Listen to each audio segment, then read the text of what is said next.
DJM TV. About 40,000 students. So, sir, there's no way you can run tertiary institution free of charge. No, it's not possible. The condition of things out there is changing every day. Even take sample from abroad, because we try to look over there. All what they're trying to look into, we must look to a system whereby we can do like what's it called? The scholarship or loan facility to students, so that they can look if they can have access to educational loan. That will bail out situation. It is just that we have to look into that. How do we facilitate educational loan to help our tertiary institution? Because there's no way we can run it free. If we run it free, we're going to feel bad in another way. Rather than saying this or that, fix the price, then look into a system whereby we can introduce educational loan to help them. Unlike my own there, I allow my students, I said, pay it little by little. And I have never sent students out for non-payment of a school fees, because I believe that is just what I have been called for. It is kind of legacy I want to set up. That what can people remember me for? What can my 40,000 students that have graduated from my school in a row, when I'm charging them $29.99, this and that. But when it comes to the real end things, it can't be like that. Thank you very much, Mr. Fashwa. You said 40,000 graduates, right? Yes, sir. Mr. Itai Jagede, candidate of the People's Democratic Party, education is key. We all agree with that. And but what new thing are you going to do? That's the first thing. Then I also know I've heard you say you're going to reduce the fees, because I'm particular about Adekunle Ajashi University students. You have said you will reduce the fees. So how are you going to fund the universities if you reduce the fees? Everyone will be excited if you reduce the fees, actually. Thank you. But how will you fund all the universities? I got your question. Thank you very much. Our generation had the benefit of free education. When free education was practiced, it was not that it was convenient for the regime then. It was neither convenient for Chief Awolowo nor convenient for the Western Region government. But we took the benefit. We are what we are today because we had access to education. All of us here. Now, why do you now want to shut your doors of education against our young lads? And people talk about, how are you going to fund it? How did the founders of the university fund them up to the year 2017? They were funded 25,000 naira per student, increased from 25 to 150,000 naira. And then you say you are reducing by 20,000. You must take into account the level of our people, the economy, and the income. When you open the doors of the university and you have 1,000 people paying 25,000, it gives you a high figure. When you increase the figure from 25 to 150,000 and you have barely 50 people attending the school, it reduces your income. So you can fund education by expanding the intake and opening the doors. By doing that, you get additional income to fund the university. By doing that, you also give opportunity to the children of the poor in Akungba, in Eseldo, in Okitipupa, to have access to education. Some of us are senior advocates of Nigeria. We were able to pay because we went to law school. The fee is high. Some cannot go to law school because they cannot pay. The same thing in Akungba. Half or 1/10 of, about 70% of those who are there have left that school. Go to Owo. Before, when you pass through Owo, you see a lot of activities. Photocopy section, food section, houses. They have all shut down because of the increment in the fees that is being charged by this administration. The truth of it is that you can become a person once you are educated. It's just a question of priority. Once you prioritize, for us in the Western region in Ondo State, education is part of our industry. No sacrifice is too much to enable our parents have their children sent to school. There's no way you can compete when you get to Abuja or Lagos. If ordinary university, you don't have it. Most of the students in Akumba have moved to universities in Kogi State where they're collecting 45,000 naira. What we are losing here in terms of the 25,000, they're gaining in Polytechnic in Ado-Ekiti where they're collecting 45,000, in Kogi State where they're collecting 25,000. Thank you very much, Mr. Jegede. The truth of it is that opportunity cost and the varying economic policy would affect income. How much are they collecting in Akumba now? How much are they collecting now? All right, thank you very much. Your time is up. Thank you. Mr. Rotimi Akeredolu, the ball is actually in your court because you are governor. So, dealing with the Akumba issue,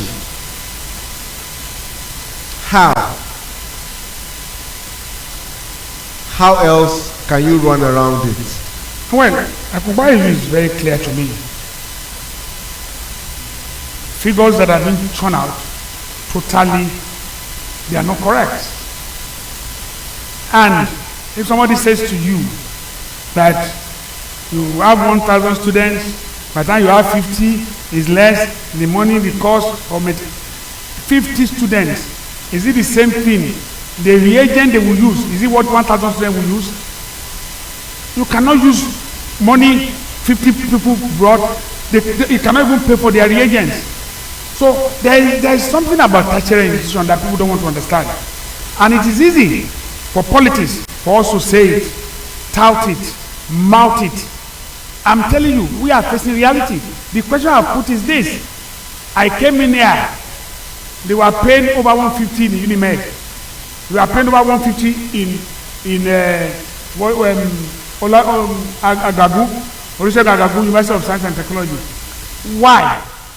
What is the difference? And you now left this one because maybe you had your brother was vice chancellor there. So was that the wrong school? That's not how they run it. Why didn't they make a uniform? Anybody who's making a case now, they will be prepared to make everything uniform. So they will pay 25,000 naira. Some people claim that they are on board of this, board of that. The board of the schools they pay over $1 million. They pay 2-3 million. Why have they not caused that board to reduce the fees? Thank you very much, Mr. Rotimi Akeredolu, candidate of the All Progressives Congress. Let me say that the organizers have graciously increased the time of this debate by 30 minutes, so we're going to 7:30, and the program is being broadcast live on OGTV, Ekiti Television, Osun Radio, Lagos Television, OSRC, Orange FM, Breeze FM, Alala AFM, Positive FM, Nigeria Television Authority, and so many online platforms. Okay, well, let's now go to a few personal questions. And I begin with you, Mr. Rotimi Akeredolu, candidate of the APC. There is this thing in the public space that your government is a government of husband, wife, and son. Now, how will a governor run a state that his family controls everything if that allegation is correct? Why? Thank you. The first time I'm hearing government, although I've had it before in Ondo State, government of wife and son. But I can no cheering, no cheering. But I can assure you, what we run is government of the people, by the people, for the people. So this is clear. For me, many people can be saying whatever comes to their mind. My wife is neither a commissioner, neither are any of my children holding any office in this state. So how do I run? So those commissioners that are working with me, they are not running the government. So my wife decides for them. It is bad. It does not make sense. But it is good for people to say it because it is their own way of life. All I know is that for me, I'm running a government with people who are in ESCO. You can ask them whether my wife had ever been there with them before. Did he sit in ESCO? Or is he a member of the House of Assembly? Is she? So how? All I know is that the first lady that you have today is blessed with intellect. And if it's that blessed, there is nothing anybody can do. Somebody who has been in the world since 1997, treating people with breast cancer, if he comes here and talk about Brecan, go and look at Brecan office. Brecan had his own secretariat before we came here. It's a big place, mighty. So is it this state that the big secretariat? So the important thing is that somebody has ideas. Is improving the lot of our women, improving the lot of our girls, improving the lot of the widows. So that is how he's running government. If that is it, she will continue to do it to improve the lot of the women in this state, because it is a passion. But all of us also pray to have children who can assist them. I can tell it everywhere. I have them. I'm blessed with my children, and they are assisting me without even a kobo from the state government. So for me, let us all pray to have such children that can assist you when you are in government, and not children that will be going out on the street with using cars and spending money or trading it here. Do you ever see my child or any of my children in your pop house wasting money? Because you have not seen them. You have seen them doing serious business. So it's now government of what? It's government of the people, for the people, by the people. Please, I want us to understand that this debate, please let us keep the hall quiet. There should be no cheering or jeering, so that we can concentrate on the issues. We have a long way to go, please. Thank you very much for understanding this. Mr. Fashua, I also ask you a personal question. There's this belief that you have set up so many businesses, but all of them have not performed well. What happened? Thank you, sir.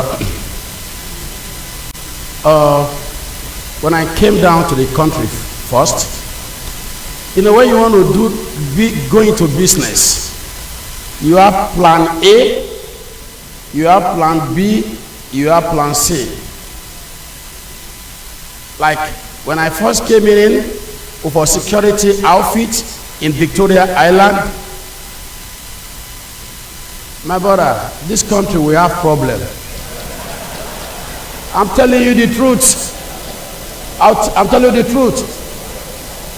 You see, the contract of the MTN that I secured all the way from US, I moved all my entire family down here. But at the expiration of the contract, they're not ready to renew. How do you deal with that? Listen. So come down. I'm just telling you, so when you're moving down into the country, I engage in the abattoir. I brought all the equipment here. Overnight, the whole yard was empty. So the country, we have problem. And again, let me just tell you this thing. Then, my family was in US. Hear me out. The question you just asked, Mr. Governor, let me tell you that thing. If I become the governor of the state, I will involve my wife will be involved. It will not just sit idle. People that cannot have their way, they want to do where they cannot have their way. That is when they're saying all those things. Any business you do not involve your family, that thing will die. If they cannot kill you, if they cannot consume you, you are in problem. They will say, oh, father, child, this. We have problem.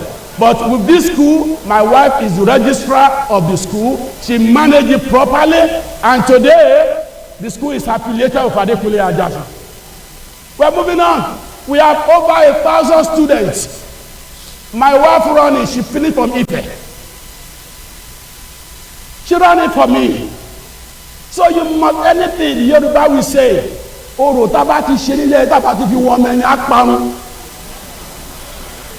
Anything you do that will not involve your immediate family, you will just die. Thank you very much, Mr. Fashua.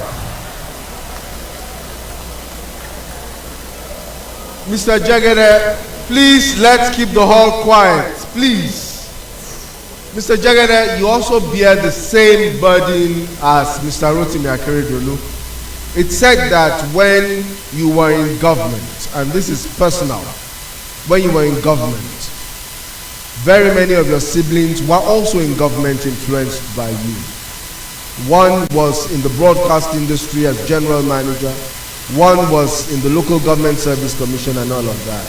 Now, people say that it simply means that you may, that's the word, may, also run a government of father, mother, and child. Let me say first, the office of the governor is the office of public trust. It is not a family business. And I understand Mr. Fashua's emotions when he said his wife is the registrar of the school. It's a private school.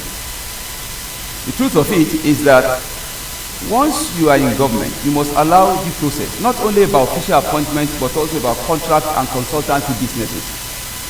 It would be wrong, a breach of the oath of office, for me, as a governor, to allow my wife or my children to be a consultant. It's not right. Now, talking about my siblings, my elder brother, who was your boss when you were in Orange FM or whatever it is a career civil servant.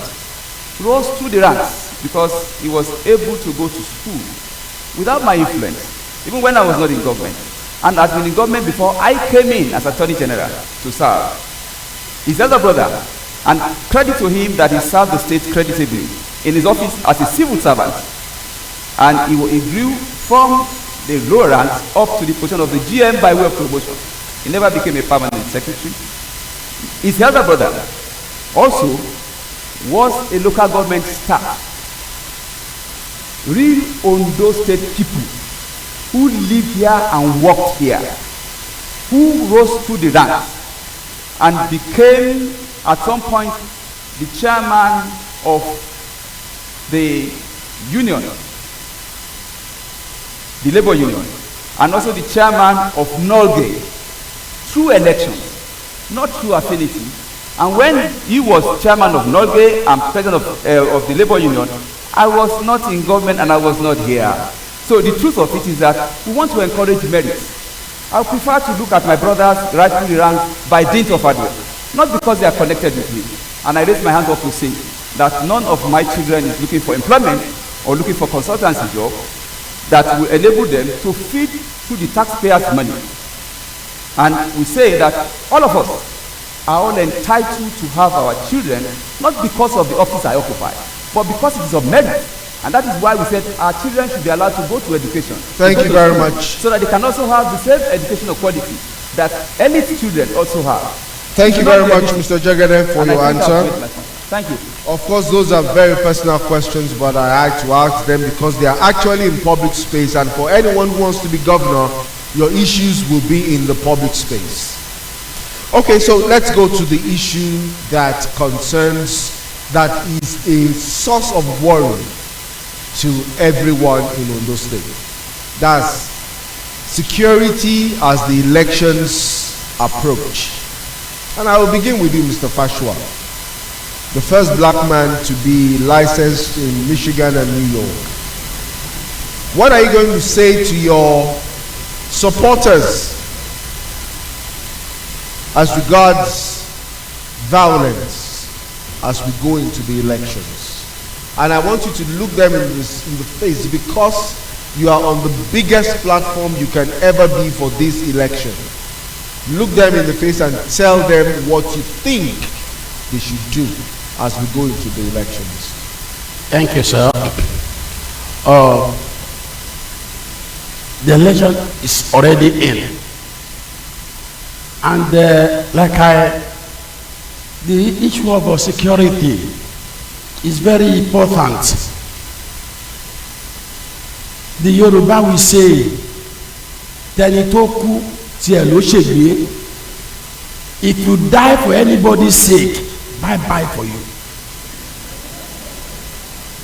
So take personal precaution about yourself. Don't do what the law says you should not do. Stay out of trouble. Although I know the federal government will do all the needful to get the whole state secured. But the first security is in our hand. Stay out of trouble. Don't get yourself involved in things that you are not supposed to get yourself in. Be a law-abiding citizen. Don't do what you're not supposed to do. If you do it and you were caught, bye-bye for you.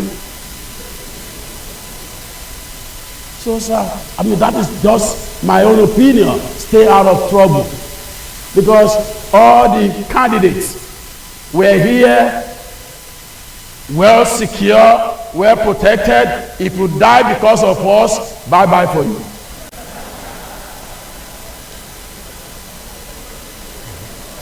Thank you very much, Mr. Fashua. But I'd like to ask you pointedly, do you really mean those words? Oh, definitely.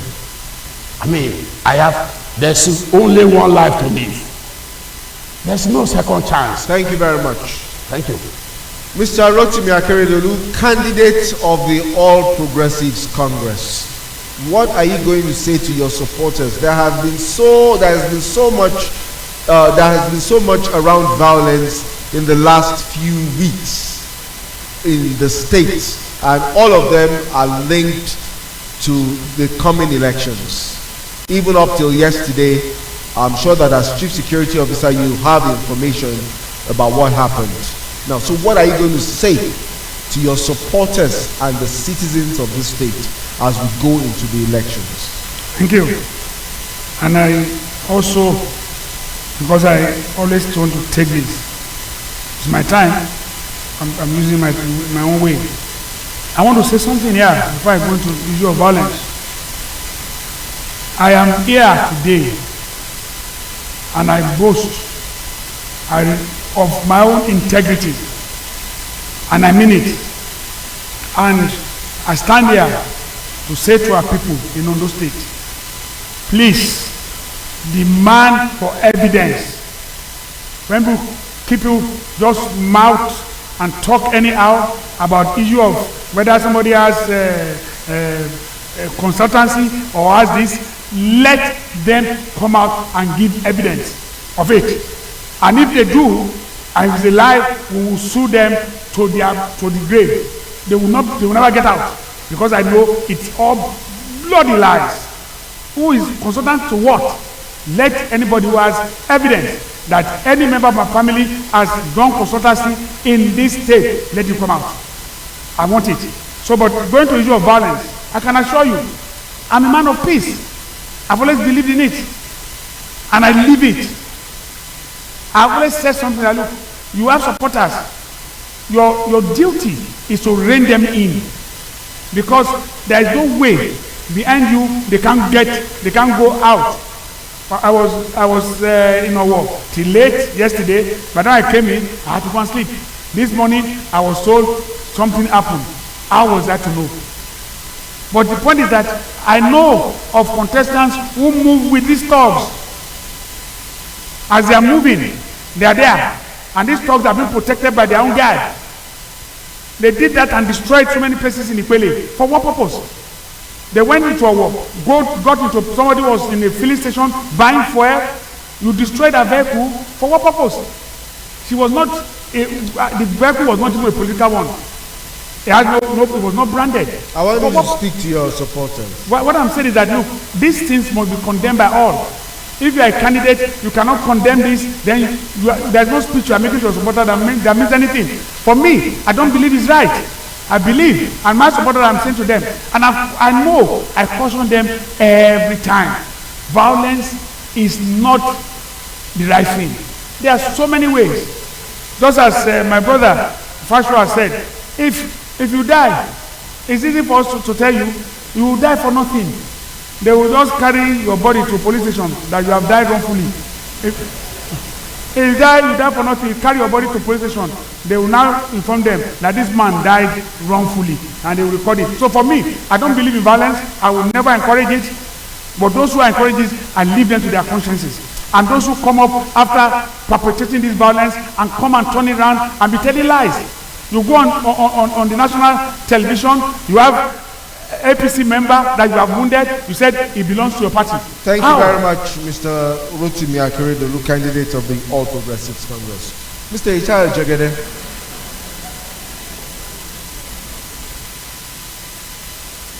Violence, your supporters, the election, the future of Ondo State, how do we guarantee it?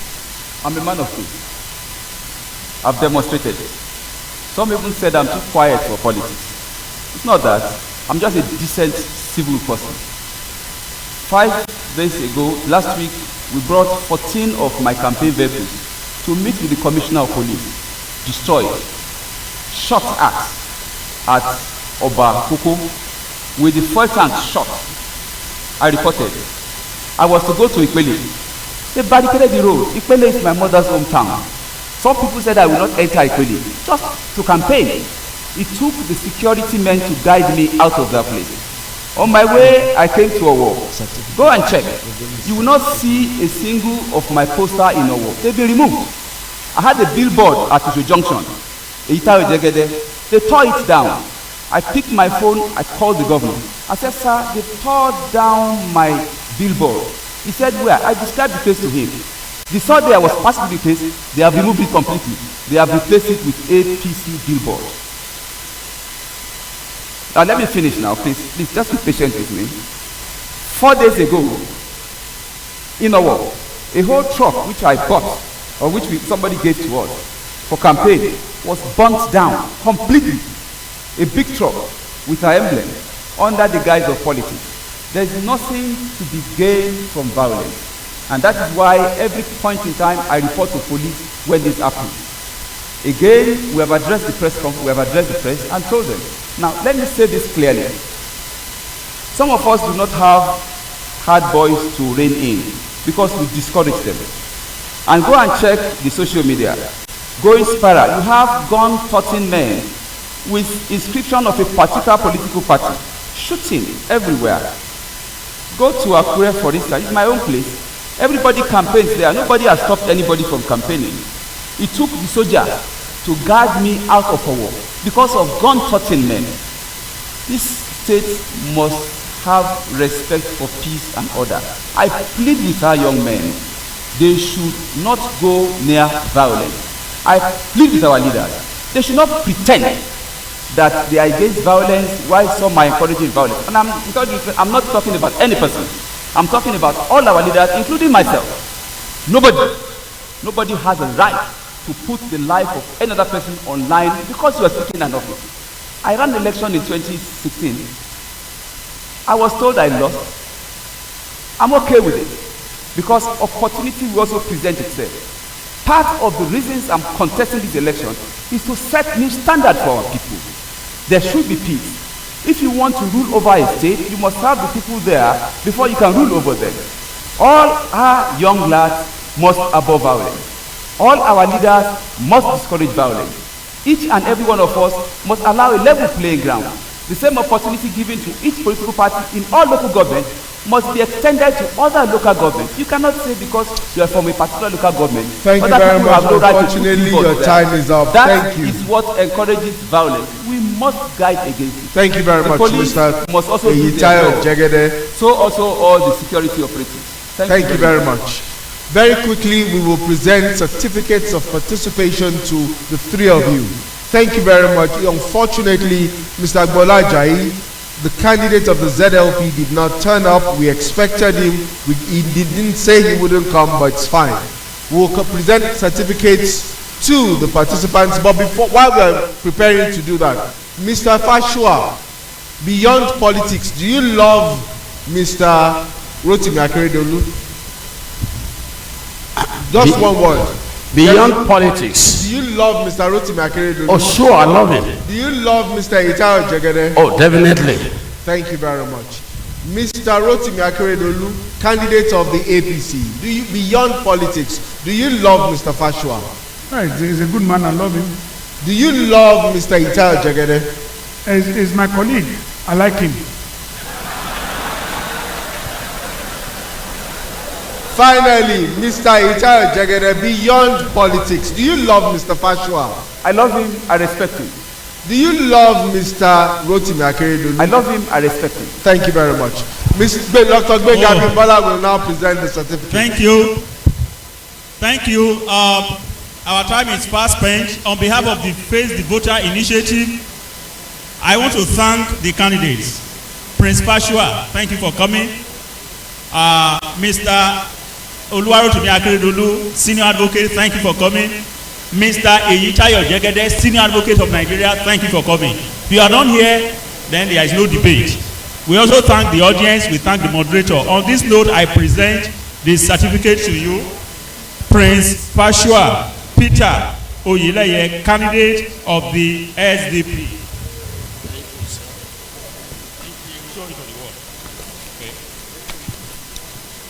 Arakunrin Oluwarotimi Akeredolu, Senior Advocate of Nigeria, candidate of the APC, I hereby present you the certificate of participation. Thank you. Mr. Itayo Jegede, Senior Advocate of Nigeria, I present you with the certificate of participation. Please, we are going to take a group photograph.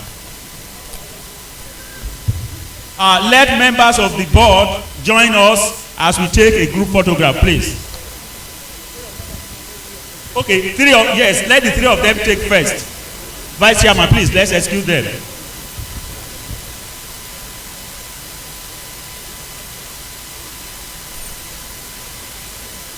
Okay, members of the board, please join us. Some of us can come to this side.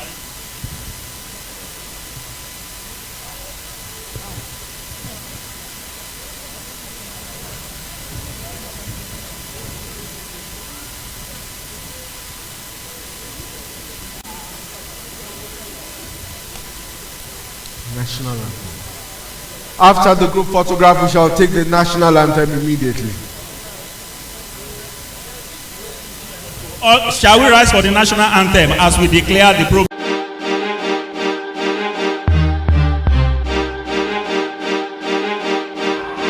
DJM TV.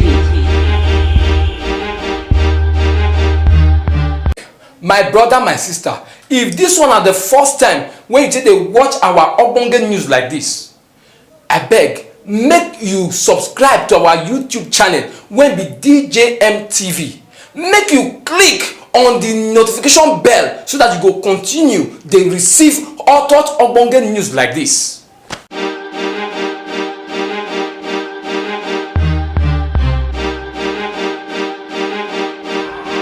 DJM TV.